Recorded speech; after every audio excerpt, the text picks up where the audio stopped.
और हाथरस कांड पर इस वक्त एक बड़ी खबर आ रही है। बड़ी कार्रवाई करने जा रही है सरकार। कई आला अफसरों पर कार्रवाई हो सकती है। आईजी पीयूष मोरडिया पर गाज गिर सकती है। एडीजी की कार्यशैली से भी सीएम सख्त नाराज हैं। तो इस वक्त की बड़ी खबर आपको बता दें, हाथरस कांड पर इस वक्त एक बड़ी खबर यह है कि कई बड़े अफसरों पर कार्रवाई हो सकती है। ब्यूरो चीफ वीरेश पांडे हमारे साथ जुड़ गए। वीरेश जी, जिस तरीके से ये पूरा मामला मिसहैंडल हुआ, क्या जानकारी है? कौन कौन लोग नप सकते हैं इस मामले में? देखिए, पूरा केस जो है वो मिसहैंडलिंग का है। स्थानीय जो अधिकारी हैं उनकी मिसहैंडलिंग की वजह से ये खबर इतनी बड़ी हुई और ये केस इतना बड़ा हुआ, ये मामला इतना बड़ा हुआ, ऐसा मुख्यमंत्री का मानना है। क्योंकि स्थानीय अधिकारियों ने शासन स्तर पर जो ब्रीफ किया वो बेहतर तरीके से नहीं किया गया, यानी सच्चाई को सामने नहीं रखा गया।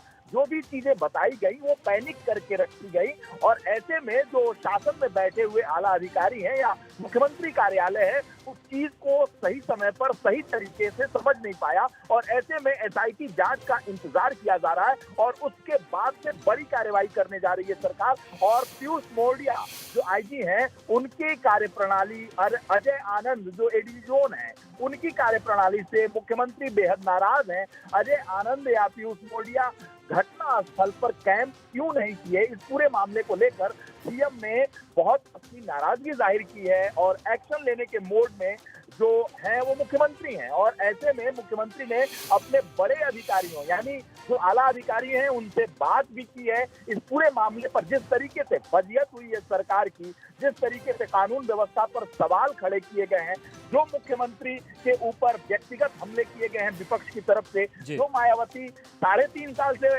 मुख्यमंत्री योगी आदित्यनाथ पर कभी व्यक्तिगत हमले नहीं की, वो आज व्यक्तिगत हमला करने के लिए मजबूर हुई। राहुल गांधी प्रियंका गांधी का पूरा ड्रामा जो हुआ, जो प्रदर्शन हुआ, इस पूरे मामले को लेकर आज पूरे दिन भर शासन स्तर पर जो हैंडलिंग हुई है स्थानीय अधिकारियों के द्वारा, उस फजियत को कैसे बचाया जाए, कैसे रफू किया जाए, कैसे डैमेज कंट्रोल किया जाए, आज शासन स्तर पर पूरी सरकार इसी में लगी रही। मुख्यमंत्री कार्यालय लगा रहा, जो पुलिस के बड़े अधिकारी हैं वो इस बात की बिल्कुल इसमें लगे हैं। लेकिन वीरेश जी, सवाल ये भी है कि शायद डीएम को भी आशंका इस बात की थी, क्योंकि जो पीड़ित परिवार को धमकाने डीएम गए थे तो उन्होंने कहा कि हो सकता है कल मैं भी ना रहूं।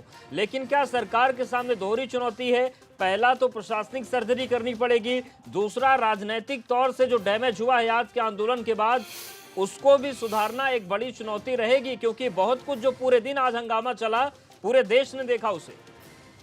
देखिए, सब कुछ सरकार का दांव पे लगा हुआ है। उपचुनाव होने हैं, 6 सीट भारतीय जनता पार्टी के पास है। अगर एक सीट भी कम हुई तो फिर विपक्ष जो भारतीय जनता पार्टी की सरकार है, योगी आदित्यनाथ की कार्यप्रणाली है, उस पर सवाल खड़ा किया करेगा और पूछेगा कि ये सीट कम हुई है, यानी इनका ग्राफ गिर रहा है। और ये उपचुनाव सेमीफाइनल की तरह है, विश्वास टेस्ट है एक तरह से भारतीय जनता पार्टी योगी आदित्यनाथ की इस 3.5 साल से ज्यादा की सरकार पर। तो विपक्ष भी निशाने पर सरकार को ले रहा है और अब तो सीधे मुख्यमंत्री की कार्यप्रणाली, और मायावती ने तो इस्तीफा मांग लिया मुख्यमंत्री का और कहा कि इन्हें हटा दिया जाए, साथ ही साथ उत्तर प्रदेश में राष्ट्रपति शासन लागू कर दिया जाए।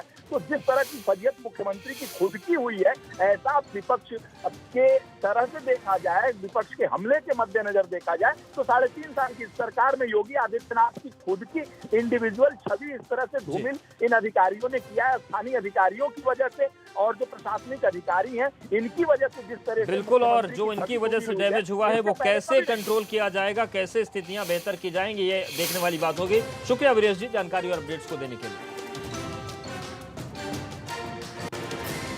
तो बड़ी खबर यह है कि कुछ बड़ी कार्रवाई देखने को मिल सकती है, कई आला अफसरों पर कार्रवाई हो सकती है। तो हाथरस कांड में नया अपडेट है, कई अधिकारियों पर गाज गिर सकती है, सूत्रों के हवाले से यह बड़ी खबर है। तो हाथरस कांड को लेकर अब विपक्ष मुखर है। समाजवादी पार्टी अध्यक्ष अखिलेश यादव ने ट्वीट करके सरकार पर निशाना साधा। उन्होंने लिखा कि हाथरस कांड में जिस तरह भाजपा सरकार ने अपने कुछ लोगों को बचाने के लिए मेडिकल करवाने में देरी की और एफआईआर भी टाली, उससे देश भर के बहन बेटी वाले परिवार आक्रोशित हैं। सरकार अपने प्रवक्ताओं और व्हाट्सएप मैसेजों से अपना बचाव करने के बजाय सुप्रीम कोर्ट के सिटिंग जज से इसकी जांच करवाए। तो सोशल मीडिया सेल को लेकर सवाल उठाए हैं अखिलेश यादव ने, जो मामला दर्ज करने में देरी हुई उस पर सवाल उठाए हैं और सुप्रीम कोर्ट के सिटिंग जज से जांच करवाने की मांग अखिलेश यादव ने की है। तो जिस तरीके की परिस्थितियां हैं, जिस तरीके की सियासत है, इस पर अपडेट लेते हैं। लखनऊ से हमारे साथ अनुभव जुड़ गए हैं। नितिन लगातार हमारे साथ हाथरस से बने हुए हैं। अनुभव, जिस तरीके से पूरा हंगामा हुआ है, कानून व्यवस्था का मसला तो है ही, लेकिन अब ये बड़ा सियासी मामला भी हो गया है।